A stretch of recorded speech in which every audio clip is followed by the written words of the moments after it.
The massive alien warship hung in the darkness of space like a metal beast waiting to strike.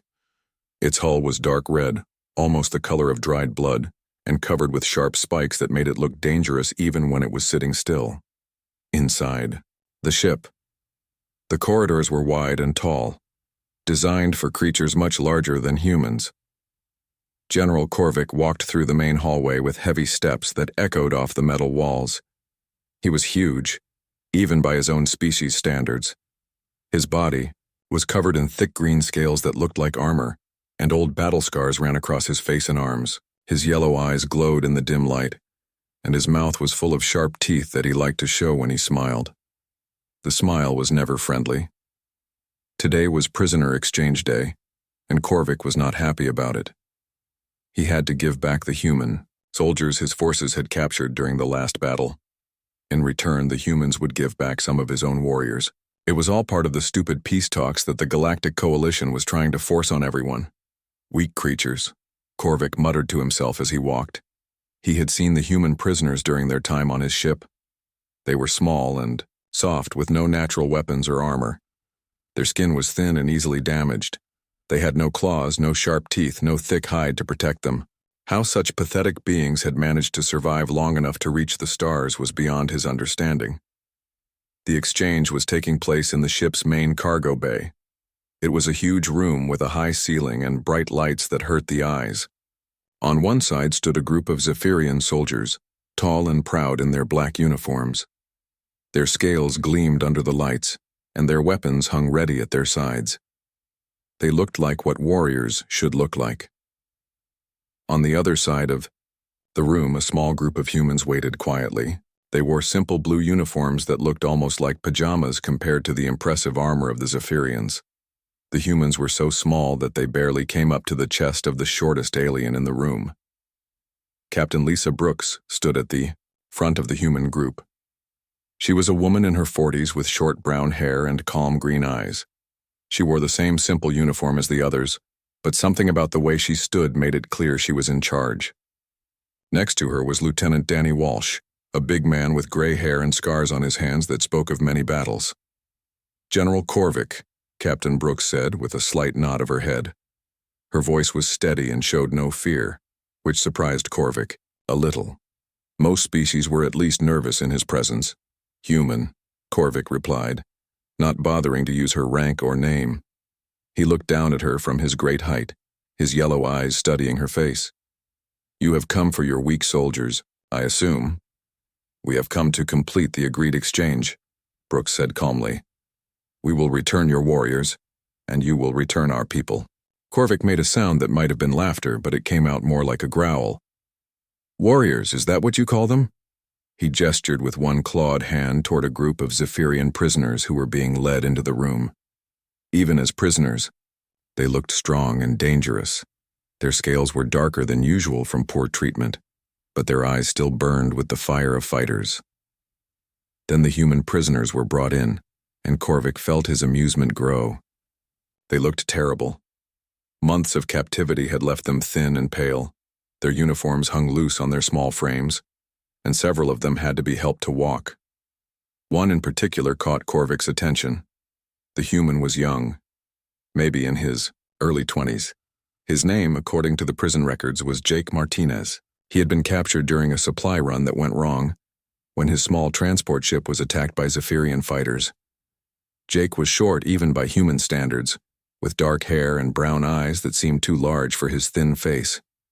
He walked, with a slight limp, favoring his left leg, and his right arm hung at an odd angle that suggested it had been broken and healed poorly.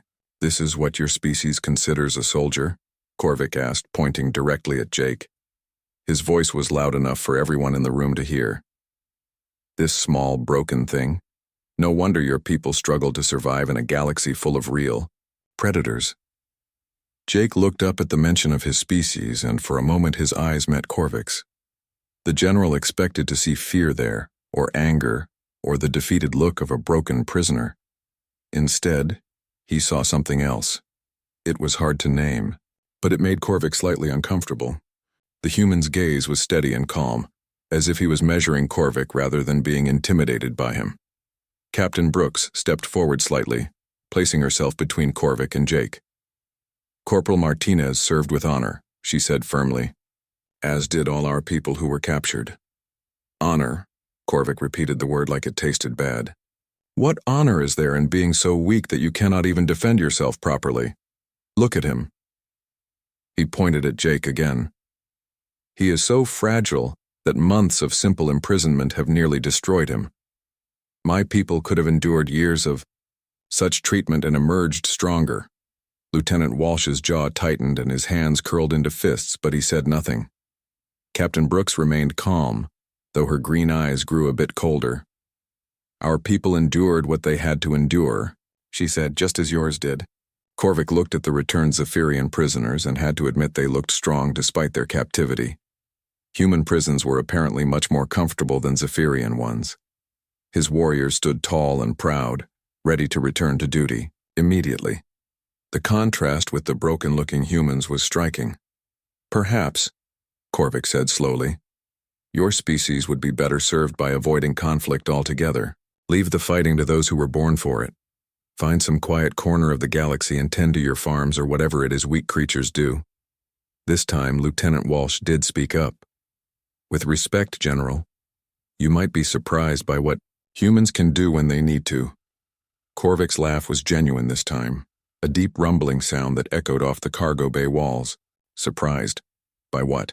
By how quickly they break, by how easily they die." He looked at Jake again, taking in the young man's thin frame and obvious injuries. "This one looks like he would fall over if I breathed on him too hard." Jake Martinez finally spoke. His voice was quiet but clear. "Permission to rejoin my unit, Captain?" Brooks nodded. "Granted, Corporal."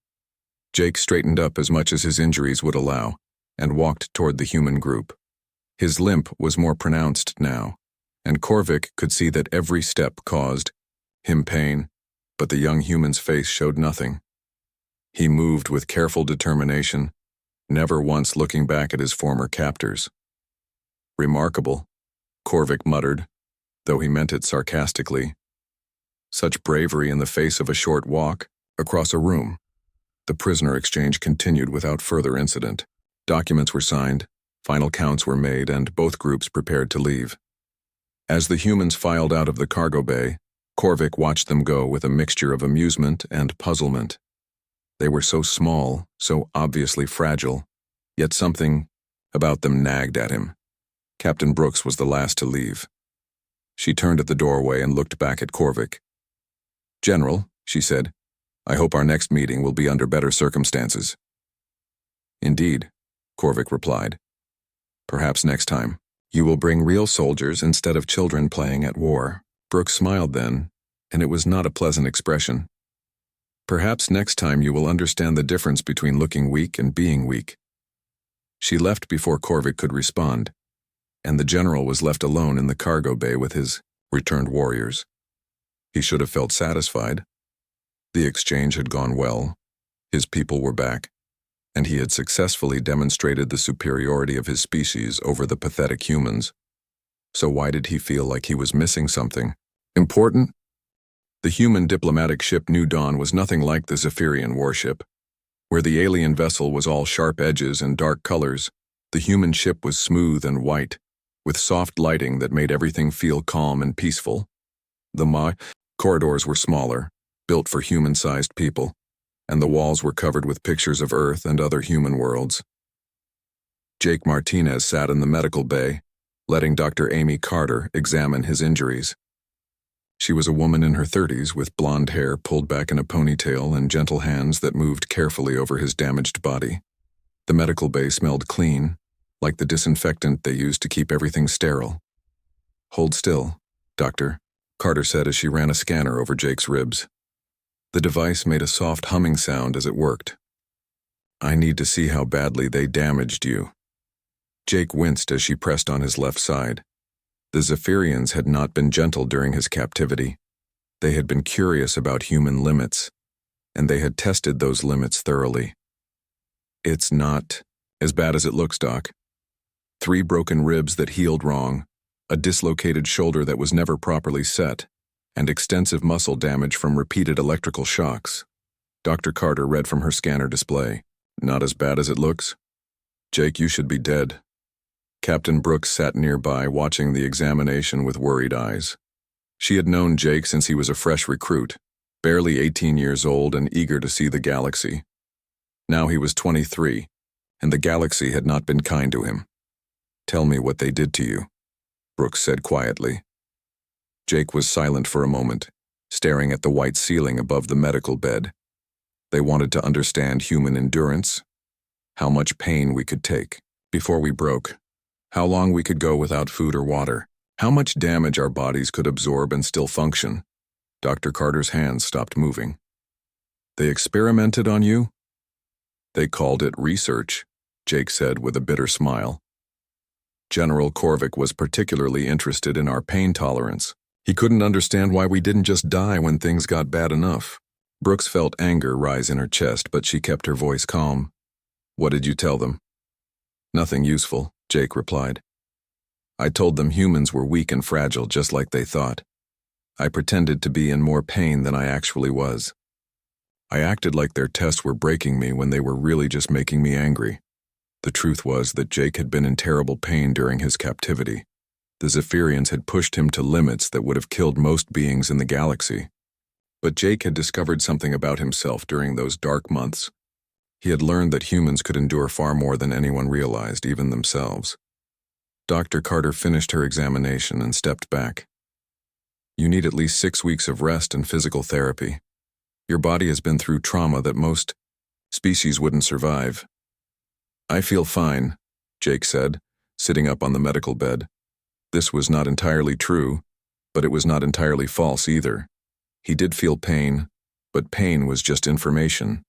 It told him what was wrong with his body, but it did not control what he could do with that body. Captain Brooks received a message on her communication device. She read it quickly and her expression changed. We've received a transmission from General Korvik. She played the message on the medical bay's main screen.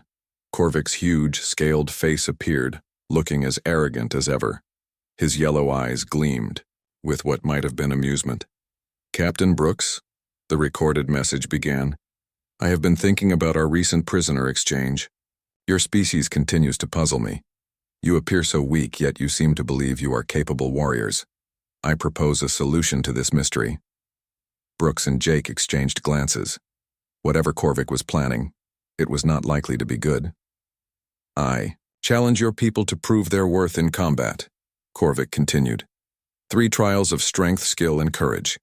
If your humans can defeat my chosen warriors, I will acknowledge that your species has some value as fighters. If they fail, as I expect they will, then humanity will admit its weakness and withdraw from all contested systems. The message continued with details about the proposed trials. They would take place on Haven Point, a neutral space station that served as a meeting place for different species. The trials would be observed by representatives from across the galaxy. It would be a public demonstration of either human strength or human weakness. When the message ended, the medical bay was quiet for several seconds. Arrogant lizard, Dr. Carter muttered. He's trying to humiliate us, Brooks said. If we refuse, he'll say we're too cowardly to fight. If we accept and lose, he'll use it as proof that humans don't belong in this part of space. Jake slid off the medical bed and stood up. His injuries made him move carefully, but he managed to stay upright without help. We should accept. Jake, you're in no condition to fight anyone, Dr. Carter protested. You need medical treatment, not more combat. I'm the logical choice, Jake said. I know how Zephyrians think. I've spent months with them. I understand their weaknesses. Brooks studied his face. Jake looked terrible. There was no denying that. He was too thin, his skin was pale, and she could see the pain in his eyes even though he tried to hide it. But there was something else, there too, something that had not been there before his captivity. What did they really do to you out there? She asked softly. Jake was quiet for a long moment. When he spoke, his voice was different, harder. They tried to break me. They wanted to find the point where a human would give up and die. They pushed me past every limit I thought I had. And? They never found that point. Jake looked at his hands, remembering the months of pain and testing. I learned something about humans that even we don't usually know. We don't have a breaking point. We have limits, but we don't have a point where we just stop fighting. Dr. Carter ran another scan over Jake's vital signs. His heart rate was steady, his breathing was normal, and his pain indicators were surprisingly low for someone with his injuries. "This is medically impossible," she muttered. "You should be in agony right now." "I am," Jake said simply. "But agony doesn't mean I can't function." Brooks made her decision. "I'll send our acceptance to Korvik, but I want you cleared by medical before we do anything." Dr. Carter sighed and ran a full diagnostic on Jake's body systems. The results were confusing. Yes, he had significant injuries. Yes, he should be in severe pain. But his body was adapting in ways that medical science said were impossible. His muscles were rebuilding themselves around the damage. His nervous system was rerouting around injured areas. His bones were healing in positions that should have left him crippled, but somehow still allowed him to function. "I don't understand what I'm seeing," she admitted. "By all rights, you should be in a wheelchair. Instead, you're walking around like it's just another day." "Humans are tougher than we look," Jake said with a slight smile. 3 days later, Captain Brooks sent their response to General Korvik. The humans would accept his challenge. They would send one representative to face his warriors in 3 trials of combat.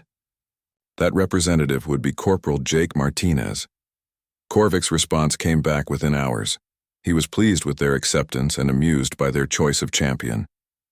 The message included detailed scans of Jake from the prisoner exchange, showing his injuries and physical condition. "This broken creature is your champion?" Korvik's message asked. "I am almost insulted that you think so little of my warriors. Very well, we will see how long your fragile soldier lasts against true predators." The trials were scheduled for the following week. Jake spent that time in light training, working to regain some of his strength and mobility. Dr. Carter monitored his progress with growing amazement. Every day he seemed to improve in ways that defied medical explanation. His body was not just healing, it was adapting, becoming stronger in response to the damage it had sustained. On the day they left for Haven Point, Lieutenant Walsh pulled Jake aside for a private conversation.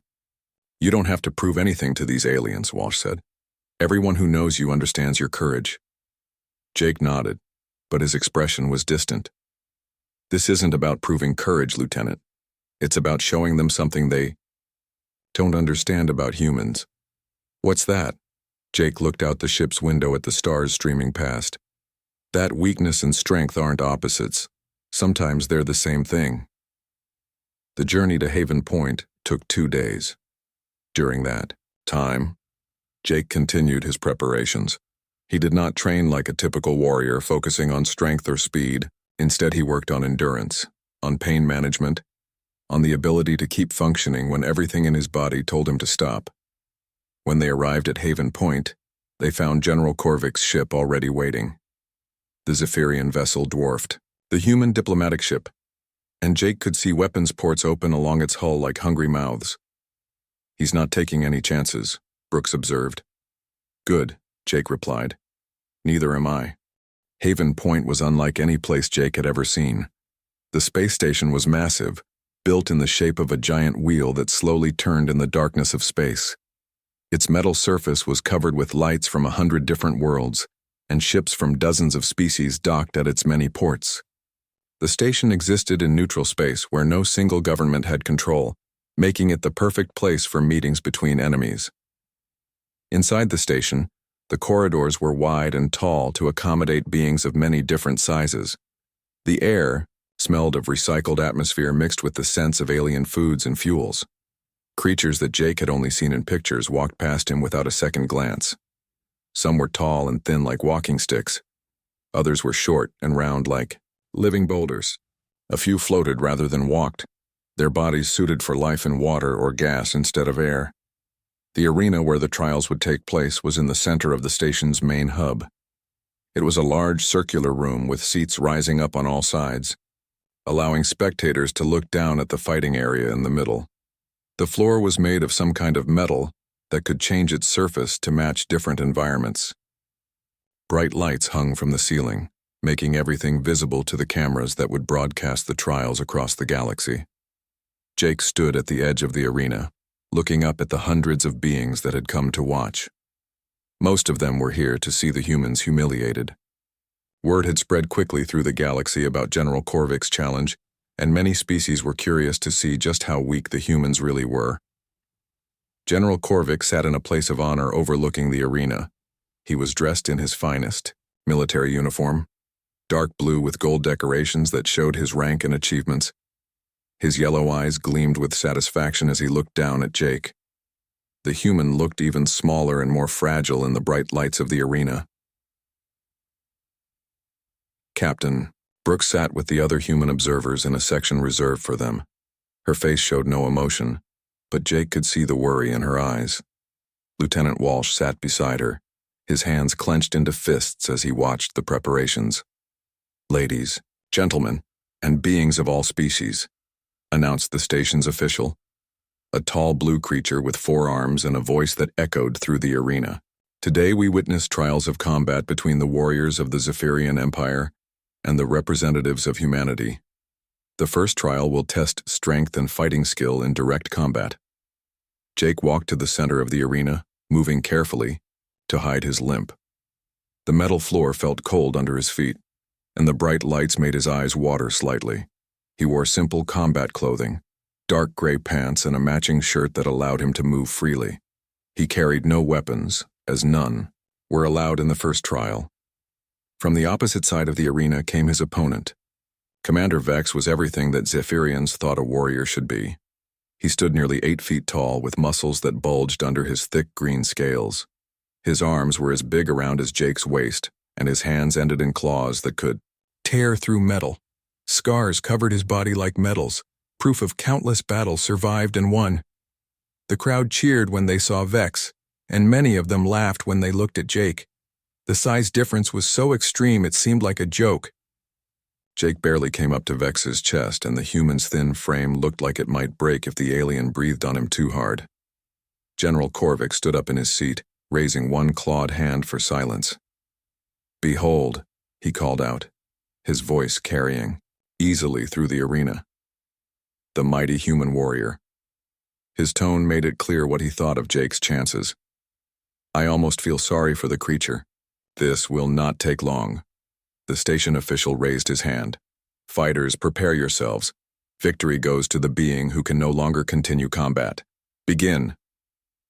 Vex immediately charged forward, his heavy feet pounding on the metal floor. He moved with surprising speed for someone so large, his claws extended and ready to grab Jake and end the fight quickly. The crowd roared its approval, expecting to see the human crushed in seconds. Jake did not run. He did not try to dodge to the side. Instead, he stepped forward to meet Vex's charge head-on. At the last second, he dropped low and rolled between the alien's legs, coming up behind him and striking at the back of Vex's knee. The blow should not have done much damage. Jake's small fist hitting Vex's thick scales should have been like a pebble bouncing off armor. But Vex stumbled, his leg giving way for just a moment before he caught himself. Vex spun around, swiping at Jake with claws that could have torn the human's head clean off. But Jake was no longer where he had been. He moved like water flowing around Vex's attacks, never trying to block or stop them, just avoiding them by the smallest possible margin. "Stand still and fight," Vex roared, frustrated by his inability to land a solid hit on the smaller opponent. Jake did not answer. He continued to move, striking at joints and nerve points that he had learned about during his captivity. Each hit was small, barely enough to bruise the thick alien hide, but they were adding up. Vex's movements were becoming slightly slower, slightly less coordinated. The crowd began to murmur as the fight continued longer than expected. This was not the quick victory they had been promised. The human was still standing, still moving, still fighting back in his own strange way. General Korvik leaned forward in his seat, his yellow eyes narrowing as he watched Jake move. There was something wrong here. The human was too calm, too controlled. He moved like someone who had been in countless fights, not like the broken prisoner Korvac remembered from the exchange. Vex grew more frustrated and began making mistakes. He overextended his attacks, putting too much force behind his swipes and leaving himself unbalanced. Jake took advantage of every mistake, landing hits that should have been meaningless but somehow seemed to accumulate into real damage. 10 minutes. Into the fight, Vex was breathing heavily and moving more slowly. Jake, meanwhile, showed no signs of tiring. If anything, he seemed to be getting stronger as the fight went on. Impossible, Korvac muttered. He should be exhausted by now. But Jake was not exhausted. The months of torture and testing had taught him something about his own body. Pain was just information. Fatigue was just a signal that could be ignored. His body could keep going long after his mind said it should stop. Vex made a desperate lunge, trying to grab Jake in a bear hug that would crush the human's fragile ribs. Jake did not dodge this time. Instead, he stepped into the attack, letting Vex's massive arms close around him. The crowd gasped, thinking the fight was over. Vex's grip was strong enough to crush steel. How could the small human survive it? But as Vex squeezed, Jake did something unexpected. He relaxed completely, letting his body go limp in the alien's grip. This spread the pressure over his entire torso instead of focusing it on specific points. At the same time, he brought his hands up and pressed his thumbs against nerve clusters in Vex's neck that he had discovered during his captivity. Vex's eyes went wide as sudden pain shot through his nervous system. His grip loosened just slightly, and that was all Jake needed. He twisted in a way that should have been impossible for someone being crushed, slipping out of Vex's arms like liquid escaping through fingers. Before Vex could react, Jake struck, at a pressure point behind the alien's ear. It was a precise hit, delivered with all the strength Jake could manage. Vex's eyes rolled back and he collapsed to the arena floor like a falling tree. The arena was completely silent for several seconds. No one could believe what they had just seen. The tiny, fragile human had defeated a Zephyrian warrior who outweighed him by 4-1. Jake stood over Vex's unconscious form, breathing hard but still standing. His clothes were torn, and he had several cuts where Vex's claws had scraped him, but he was alive and victorious. General Korvac stared down at the scene, his mind racing. This was not possible. Humans were weak. They were fragile. They broke easily under pressure. Yet somehow this one had not only survived a fight with one of his best warriors, but had won. The station official's voice broke the silence. Winner of the first trial, Jake Martinez of Earth. The crowd erupted into confused noise. Some cheered, others booed, and many simply talked among themselves, trying to understand what they had witnessed. Jake walked slowly back to where the human observers sat. Dr. Carter immediately began examining his injuries while Captain Brooks watched with pride and concern. "How do you feel?" Dr. Carter asked as she cleaned the cuts on his arms. "Like I got hugged by a very unfriendly lizard," Jake replied with a small smile. "But I'll live." General Korvac left his seat and walked down to the arena floor. He stood over Vex's still unconscious form, then looked at Jake with new eyes. "How?" he asked simply. Jake met his gaze steadily. "You taught me. During my captivity, you showed me exactly where every weakness in your species' body could be found. You just never realized you were teaching me." The second trial was announced for the next day. It would test endurance and survival skills in a harsh environment simulation. As Jake was escorted back to his quarters to rest, he could feel the eyes of hundreds of beings watching him with new interest. The human was no longer a joke. He was something much more dangerous. He was an unknown quantity. General Korvac returned to his ship that night with many questions and no answers. The second trial had been even more confusing for General Korvac than the first. Jake had faced Lieutenant Threx in a survival simulation that recreated the burning deserts of Kepler-7, where the temperature reached levels that could kill most species in minutes. The arena floor had become a landscape of burning sand and scalding rock, with artificial suns beating down from above. Threx was built for such environments. His thick scales could handle extreme heat, and his body stored water like a camel. He moved through the burning landscape like it was his natural home, which in many ways it was. Jake, meanwhile, looked like he was slowly dying from the moment the test began. But dying and dead were two different things, as everyone had learned. Jake had wrapped his head in strips torn from his shirt to protect his eyes and mouth from the burning air. He moved slowly and carefully, conserving energy, while Threx charged around looking for him. When the Zephyrian warrior finally collapsed from exhaustion after 2 hours of hunting, Jake was still standing, still moving, still refusing to give up despite skin that was burned red and clothes that were soaked with sweat. That had been yesterday. Now, as General Korvik sat in his private quarters aboard his ship, he stared at the medical reports from both trials. The numbers made no sense. Jake's body temperature during the desert trial had reached levels that should have caused brain damage. His dehydration levels had gone beyond what medical science said was survivable.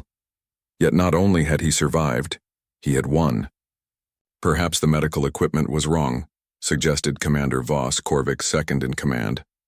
She was a smaller Zephyrian with dark blue scales and sharp intelligence in her golden eyes. Human physiology is different from ours. Maybe our scanners cannot read them properly. Korvik shook his massive head. The equipment was tested on multiple species. It reads human biology correctly. He turned to look out the window at Haven Point Station, which hung in space like a metal flower blooming against the stars. There is something about this human that we do not understand.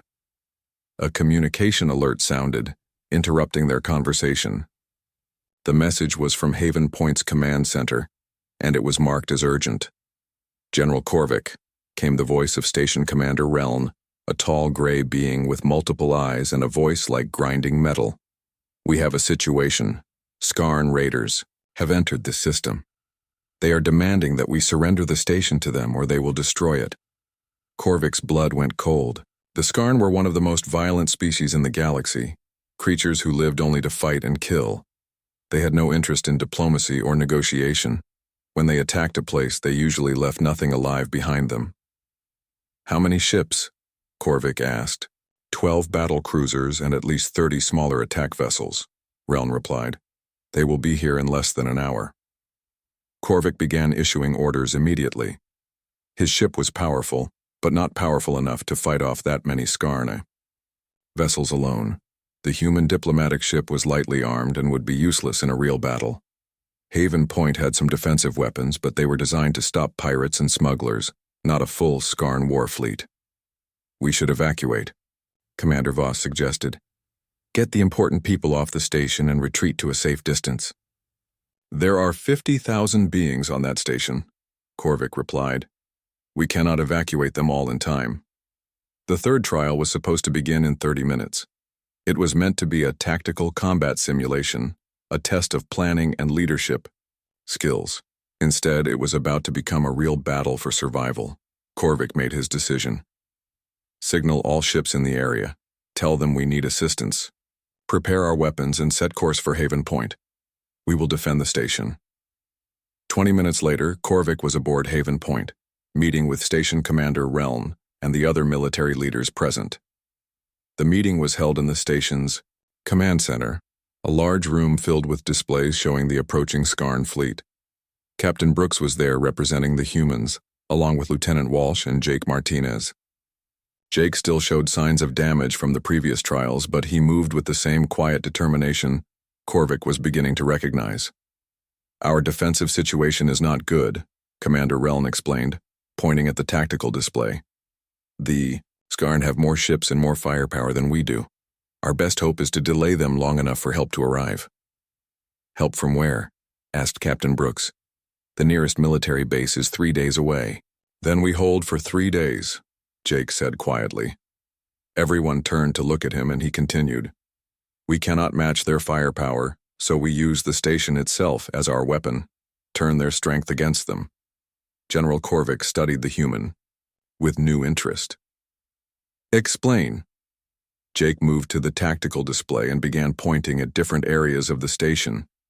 Haven Point has multiple docking bays, maintenance corridors, and service tunnels. The Skarn will try to board us because they prefer close combat. We use that against them. How? Reln asked. We make them fight for every corridor, every room, every inch of the station. We turn this place into a maze where their numbers work against them instead of for them.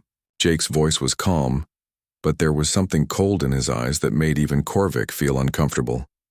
We make them pay for every step they take.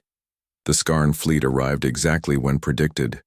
Their ships were ugly, brutal things that looked like they had been built for one purpose, destroying other ships. They were painted black with red markings that looked like bloody claws, and their hulls were covered with spikes and weapon ports.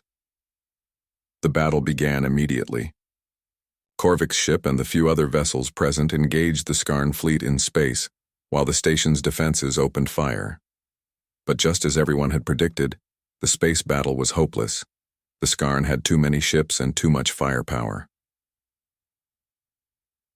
Within an hour, the first Skarn boarding pods had attached themselves to Haven Point's hull like metal parasites.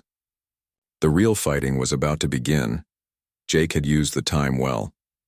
Working with station security and the few military personnel available, he had turned Haven Point into a death trap. Emergency bulkheads had been repositioned to create choke points. Maintenance corridors had been rigged with improvised explosives. Service tunnels had been filled with obstacles that would slow down attackers, but could be quickly cleared by defenders who knew the codes.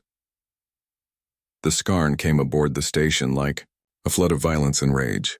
They were tall, thin creatures with gray skin and too many teeth. Their limbs were long and flexible, perfect for climbing and fighting in tight spaces. They carried weapons that shot bolts of superheated plasma, and they screamed as they attacked, filling the corridors with the sound of their battle cries. But the station was ready for them. The first wave of boarders ran into carefully prepared ambushes. Emergency doors slammed shut, trapping groups of attackers in rooms that suddenly became furnaces as life support systems were overloaded. Gravity fields were reversed in key corridors, sending Skarn warriors floating helplessly toward the ceiling where defenders waited with weapons ready. Jake was everywhere at once, moving through the station like he had lived there his whole life. He appeared behind groups of Skarn attackers, striking quickly and then disappearing into maintenance tunnels before they could react. He coordinated the defense through the station's communication system, his calm voice giving orders to defenders who were scattered throughout the massive structure. General Korvik found himself fighting beside the human in a corridor near the station's main power core. A group of Skarn warriors had broken through the outer defenses and were trying to reach the reactor that powered Haven Point. If they succeeded, the entire station would die. Korvik fought the way Zephyrians always fought, with strength and aggression. His plasma rifle carved through the attacking Skarn like a sword through paper, and his claws tore at any enemy that came too close. But there were too many of them, and they kept coming. That was when Korvik saw something that changed everything. He thought he knew about humans. A Skarn warrior's plasma bolt caught Jake in the chest, burning through his shirt and leaving a smoking hole in his torso. The hit should have killed him instantly. The amount of energy that struck him was enough to stop a Zephyrian's heart. Jake stumbled backward, looked down at the wound, and then kept fighting. He raised his rifle and shot the Skarn warrior who had hit him, then moved to cover another defender who was being overwhelmed. Blood ran down his chest and soaked his shirt, but his hands were steady and his aim was perfect. "You are wounded," Korvik shouted over the sound of weapons fire. "You need medical attention." Jake glanced at him briefly, and in that moment, Korvik saw something in the human's eyes that made his blood run cold. It was not just determination or courage. It was something beyond that. Something that said this being would keep fighting until there was nothing left of him to fight with. "I'll be fine," Jake said, reloading his weapon with movements that were practiced and automatic. Humans are harder to kill than we look. The battle for Haven Point continued for 18 hours. Room by room, corridor by corridor, the defenders held their ground against impossible odds. The Skarn kept coming, wave after wave of attackers. That should have overwhelmed the station's defenses in minutes. But something was wrong with the attack. The Skarn were becoming frustrated, confused. The attack on Haven Point ended, not with a great explosion or a final desperate battle, but with something much quieter and more disturbing. The Skarn raiders, after losing nearly half their boarding force to what should have been an easy target, simply gave up and left. They had never retreated from a fight before in their entire history as a species, but something about fighting humans had broken their will to continue. General Korvik found Jake Martinez in the station's medical bay, 3 hours after the last Skarn ship had jumped to hyperspace. The human was sitting on a medical bed while Dr. Carter worked on his injuries. But what shocked Korvik was that Jake was not the patient. He was helping treat wounded aliens and humans alike. His hands steady, despite the massive burn wound in his chest that should have killed him. "You should be dead," Korvik said bluntly as he entered the medical bay. The room smelled of disinfectant and burned flesh, and nearly every bed was occupied by someone who had been injured in the fighting.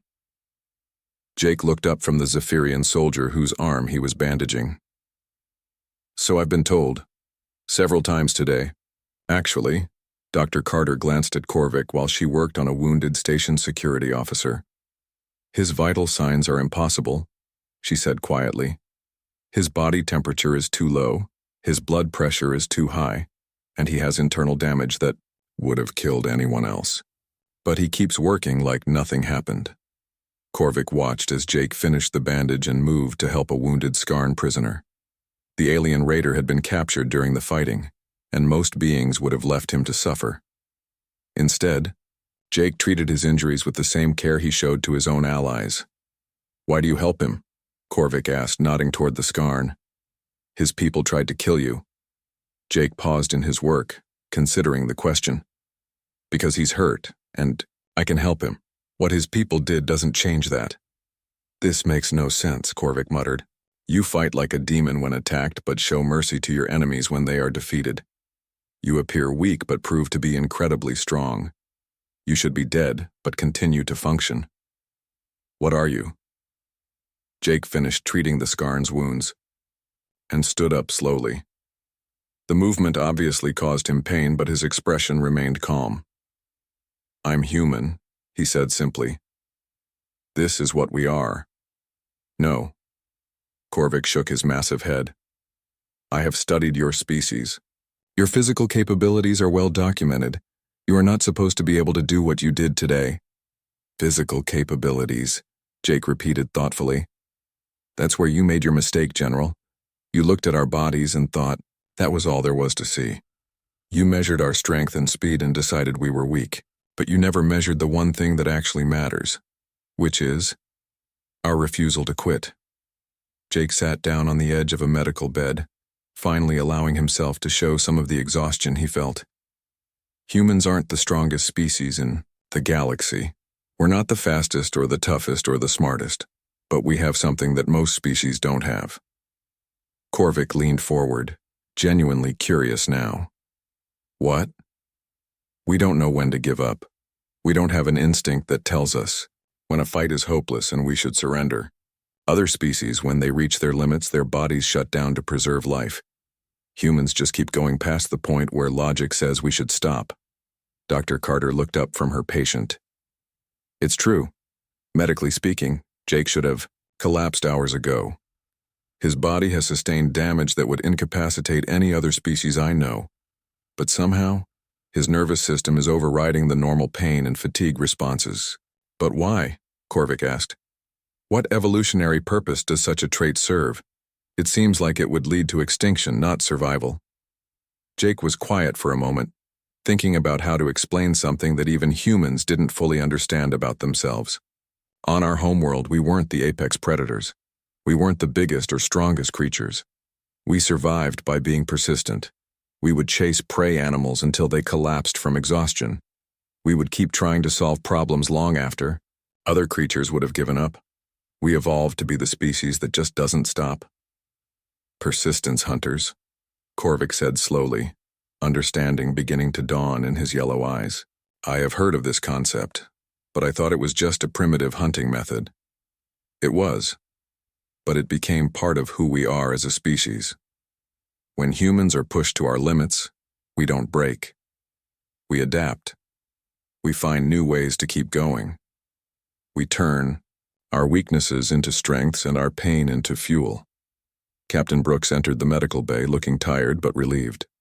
She had spent the last few hours coordinating with Station Command and dealing with the aftermath of the attack. The casualty, Reports are in, she said. We lost 43 defenders, but we stopped an attack that should have killed thousands. How many Skarn casualties? Korvik asked. Over 300 dead, twice that many wounded, Brooks replied. And Jake is responsible for most of their tactical defeats. He turned this station into a nightmare for them. Korvik studied Jake with new eyes. The human still looked small and fragile compared to the Zephyrian general, but now Korvik understood that appearances meant nothing. This being had taken wounds that would have killed most species and kept fighting. He had outthought warriors with twice his experience and defeated enemies with 10 times his physical strength. I owe you an apology, Korvik said formally. I judged your species by the wrong standards. I looked for strength in the wrong places. Jake managed a small smile. You're not the first to make that mistake. Probably won't be the last either. I have a question, Korvik continued. During the fighting, I saw you take injuries that should have been fatal. How do you continue to function with such damage? Pain is just information, Jake said, repeating something he had learned during his months of captivity. It tells me what's wrong with my body, but it doesn't control what I do with that body. The human nervous system is designed to keep us functional even when we're damaged. It's not pleasant, but it works. Dr. Carter finished with her current patient and joined the conversation. What's really remarkable is how his body is adapting. The wound in his chest should have caused massive internal bleeding, but somehow his blood vessels have rerouted around the damage. His pain receptors are still functioning, but his brain is processing the signals differently. You mean he feels the pain but ignores it? Korvik asked. More than that, Dr. Carter explained. His body is using the damage as information to become more efficient. It's like his nervous system is learning from the injuries and finding ways to work around them. Korvik was silent for several minutes, processing everything he had learned. Finally, he spoke again. I came here expecting to prove that humans were too weak to survive in this galaxy. Instead, I have learned that you may be stronger than any of us realized. Not stronger, Jake corrected. Just different. Every species has evolved to survive in their own way. Zephyrians became strong and tough. Skarn became aggressive and fearless. Humans became persistent and adaptable. And dangerous, Korvik added. More dangerous than anyone knew. Jake shook his head. Only to those who threaten us or the people we protect. Humans don't fight because we enjoy it. We fight because sometimes it's necessary. Captain Brooks stepped forward. General, I have a proposal. Instead of seeing humans as competition or a threat, maybe it's time to consider us as potential allies. Korvik looked around the medical bay, taking in the scene of humans and aliens working together to heal the wounded from both sides. He thought about Jake's tactical brilliance during the battle and his compassion for enemies after the fighting was over. He considered what he had learned about human endurance and their refusal to surrender. Yes, he said finally. I believe that would be wise.